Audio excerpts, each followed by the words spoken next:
Hello साथीहरू नमस्ते। मैले चाहिँ आज यहाँहरूलाई देखाइरहेको छु जेन्ट्स कुर्ती। मैले चाहिँ लेडिज सँगसँगै जेन्ट्सको पनि कुनै कुनै कपडाहरू सिलाउँछु। यो चाहिँ जेन्ट्सको कुर्ती हो। मैले चाहिँ कुर्ती मात्र बनाएको छु। मलाई कुर्तीको अर्डर आएको भएर हेर्न सक्नुहुन्छ। यो चाहिँ पकेट कटन फ्याब्रिकमा हो, राम्रो छ। अहिले त गर्मी मौसम चलिरह नि त, अनि त्यही भएर कटनमा 4वटा बनाइदिन भनेर भन्नुभएको थियो।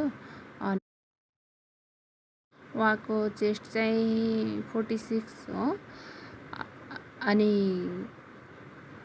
मैले चाहिँ बनाइदिएछु। हजुरहरूलाई कस्तो लागेको छ भन्नुहोला कमेन्टमा।